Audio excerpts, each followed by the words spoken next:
What if I told you could give this Apple II crystal clear modern video? Hi, I'm Neil and this is Retro for You. And today we're taking a blurry glitchy display and dragging it straight into 2026. All with a tiny microcontroller and this custom PCB. So on that note, let's crack on and get this built.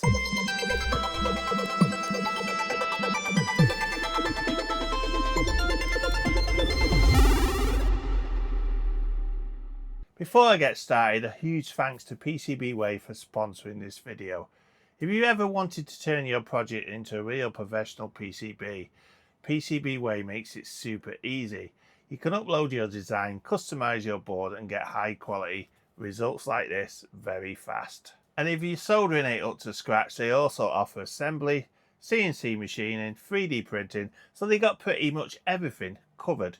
Check them out down below using the link below. So this is basically a modern day graphics card for the Apple II. Instead of using the original composite video, which, let's be honest, looks pretty rough, this board outputs clean VGA. And here's the really clever part. The Raspberry Pi Pico that's on this board watches the Apple II's memory in real time, figures out what it's trying to display, and then rebuilds the image as a VGA signal. So it's just not converting video signal, it's recreating it from scratch, which gives it a clear output. So sit back, enjoy the music and watch the montage of getting this project built.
The next thing we're going to make is this here, which is the little adapter board.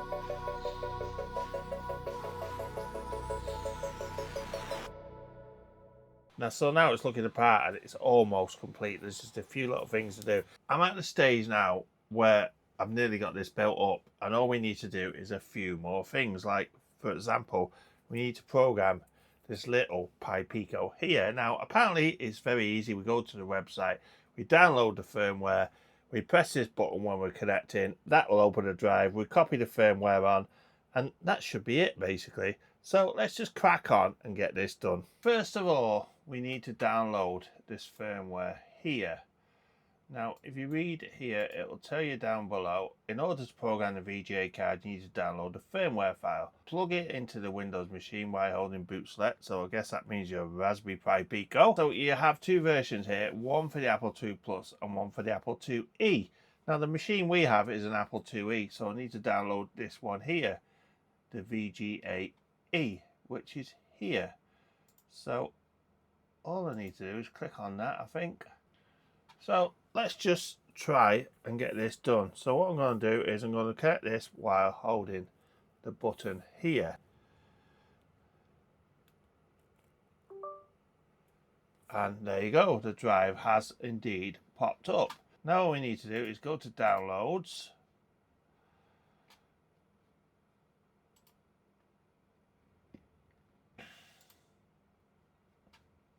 And grab that into there. And then basically it says it will disappear like that. So that means that is now done and ready to be soldered on. So here we have the main card again. And what we need to do first is to put these pins in there, these headers. So we're just going to put these headers in, just like so. Now the ones at the back, because they allow you access to the SW click and the SWIO, I'm going to put a bit longer just in case you need to crimp onto them to do some programming.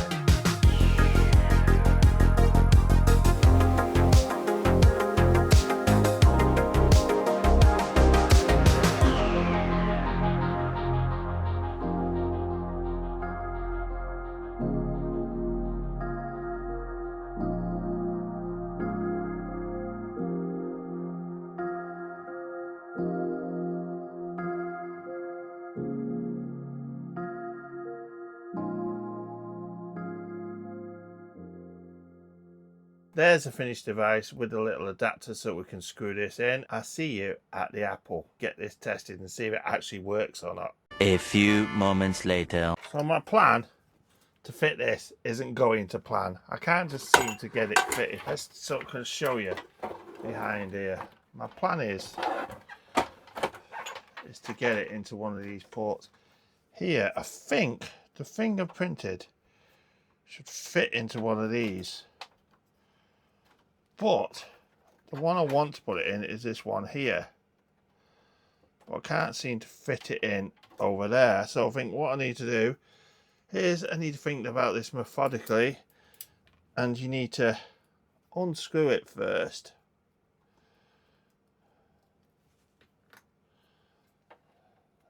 And then first fit the adapter, which again doesn't fit. So it fits in this one here. Oh, so I can fit that in there. I can then plug that through there.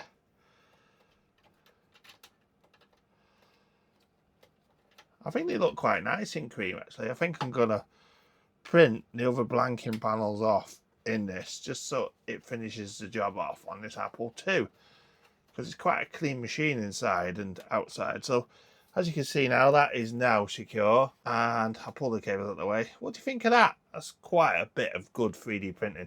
3D printers have just changed the way we do things nowadays, haven't they? So what I'm going to do is I'm going to plug that in behind, and we're going to get the card, plug this in, and we are going to plug this card in here. I presume that's the right way because it won't physically fit the other way, because if you remember rightfully, I plugged this card in wrong last time, the 80 column card. We're going to connect it up and hopefully it's going to work. Well, we have no power light and we have no sync, so it's not actually working. What can be wrong with it? Is it in the wrong slot? I can hear the Ghostbusters music, so the Apple's working. So I'm going to take this 80 column card out and I'm going to put it into this slot. Was it the wrong way around? No, it can't be, because it's only designed to fit into these slots. Let's try again in a different slot. Oh, we now have a power light. And we do indeed have a display. And we got colour. So it looks like it was in the wrong slot. But is it going to load Ghostbusters now? No, well, we got a bit of a weird display. Later. So I'm back again. I've just resoldered it and we're just going to turn it on and see what happens. Now, we've got the Apple II logo. That is brilliant. And we've got the Ghostbusters. And look at that. That is so much better than the composite. It's so much cleaner. You can see. And we've also got the full colour as well, which didn't have before. So I'm really happy with that. It just looks totally day and night difference. I'm quite not sure how to play this game, but let's just see if we can. You can see there that it is actually loaded, and I'm so happy with that now.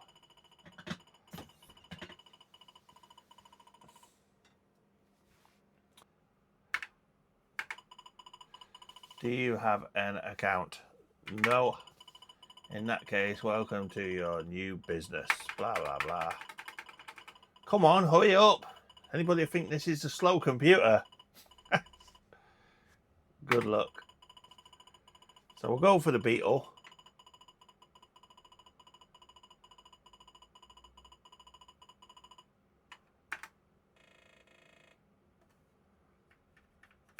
And I don't know how to move. Press 1 to 3 for more choices. E to end.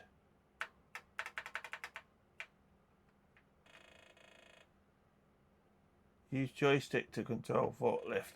I haven't got a joystick, so I can't control the forklift. Now that is quite annoying, but you can see that we do have colour now, which is brilliant, and that VGA card is working. I'm going to leave this video here for now. We may be back with this. I think I've got a faster processor somewhere, and also I think we're going to build some new ROMs as well, some enhanced ROMs, but I'm not quite sure. This may have them, but we're going to have a play around anyway with this Apple II another day probably. So I'm really happy with the way this machine's going now. It's looking a lot better. It's cleaner to what it came to be, and it's also got VGA now, as well as the 80-column card. Now don't forget to check out my YouTube buddies down below. You got the likes of 8-Bit Retro VFix and Captain Commodore, and also a big thumbs up and thank you to PCBWay for sponsoring this, because they're the ones that provided me the card. Don't forget, everybody, hit that like button. Big thank you to the guys keeping my lights on by paying the 99p a month, and also don't forget to comment down below, even if it's hello. Don't forget to hit that subscribe button if you haven't done already. Soon we're going to be doing a giveaway, so look out for that. I shall see you next time on Retro for You. See you soon, guys. Bye.